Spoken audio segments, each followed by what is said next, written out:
Hello everyone, welcome back to this second video of the complete playlist building your tokenizer from scratch. So in the first video we saw that how we pre-process our data and how we clean our data, and we have gotten our unique words for that. So in this we are going to understand how exactly BERT and GPT2 tokenizer are working and how they are different, and this will give us understanding of what is happening when we say we are converting our words to tokenizers. For this video we have to install this transformer library from Hugging Face. So you make sure you first install this library, and then let's get into the code. So first we are going to talk about BERT. So from transformers I'm calling the BERT tokenizer, and I'm calling the BERT model. So what is happening here is I'm calling this BERT tokenizer and calling this from pre-trained model, this BERT base dash uncased model. I'm calling the tokens I've and stored into this variable called tokens from BERT.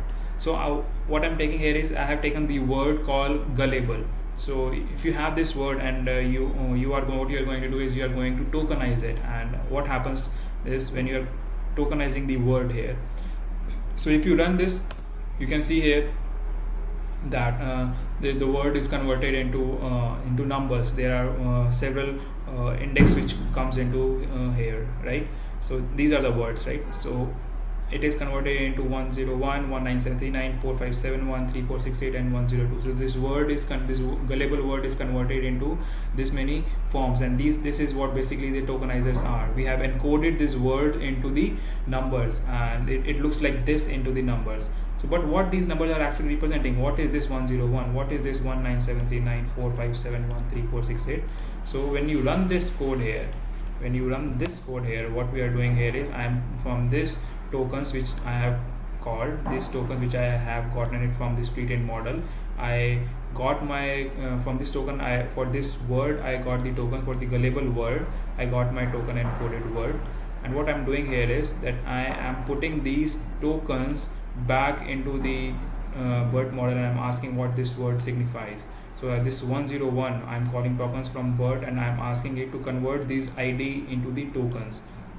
So this word signifies as CLS, 19735 signifies as GU, and this is 457 signifies as pound LLA, and then as on same.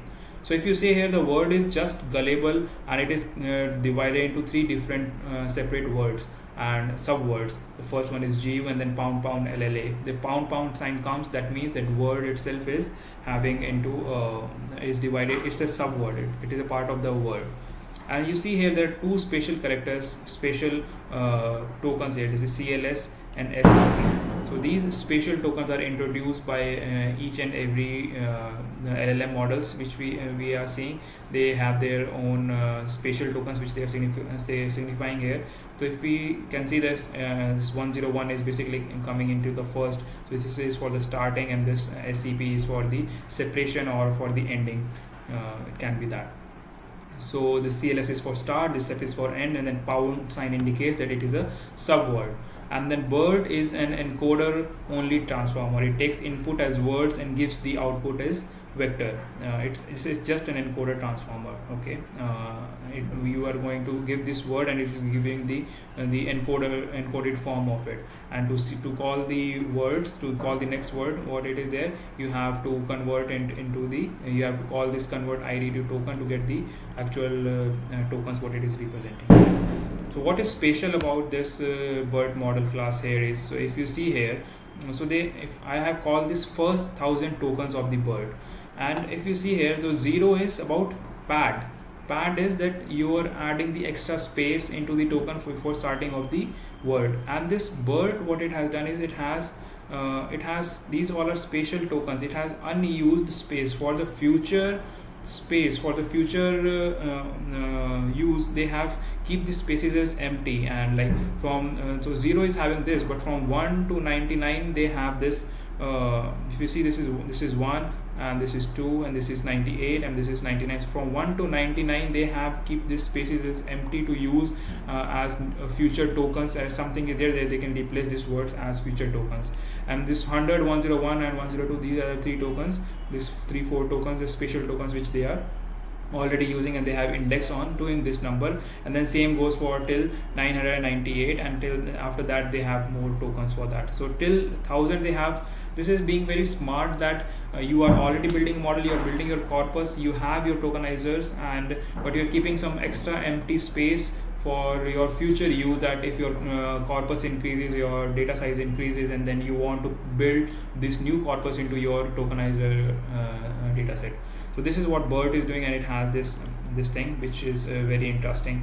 And so this is about the encoder model, about GPT, and these are the spatial tokens about BERT. And then we are going to see the GPT-2 model. What is happening in GPT-2 model here is, so GPT-2 model is basically a decoder model, and so what we are doing here is, I'm calling from transformer library, I'm calling GPT-2 tokenizer and GPT-2 model, and then again same from I have called these tokenizers from this pre-trained model GPT-2 medium, and I have stored into the variable tokens from GPT, and I have called this again the same word label, and I have encoded it, and this encoded word I got it here.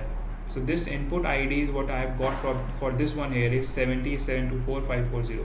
The one important thing which we need to notice is that these numbers are different from this tokenizer. So this BERT tokenizer is giving us this index. This is 19737457348, and this is giving us this index. This is 70774 and 540. So every tokenizer, they have their own indexing. They convert the words into different, every word converted into a number. So any other models tokenizers cannot be used into different models. So I cannot use GPT-2 tokenizer into BERT model or BERT-2 tokenizer into GPT model.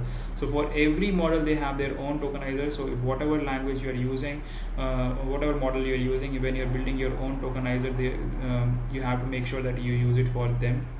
They cannot be built for the other. So every model have their own tokenizer. This is a very important thing to know. And so you see here, this word is also divided into G, U, L, L and ABLE. So here it's not showing any special character. That doesn't mean that it doesn't have special character. It has special characters, but just for only this example, we are not we don't see here any special characters. So what I did here again, so in this one I call this, give the convert IDs to token method from the tokens from GPT, which I have instantiated from this one. GPT-2 tokenizer be instantiated and stored into tokens from GPT. So I'm asking, there is a method from it where I'm giving you the ID numbers and get me the tokens. So these ID numbers we passed it, and we got to know that this 70 actually belongs to G, and 724 belongs to ULL, and 540 belongs to ABLE. So the important thing which is to know is that GPT-2 is a decoder only transformer, while BERT is an encoder only transformer. So GPT-2 is a decoder, where GPT-2 is developed by OpenAI. It's a generative model. It operates like the decoder part of the transformer architecture. It takes an input sequence and generates the next part of sequence based on that input.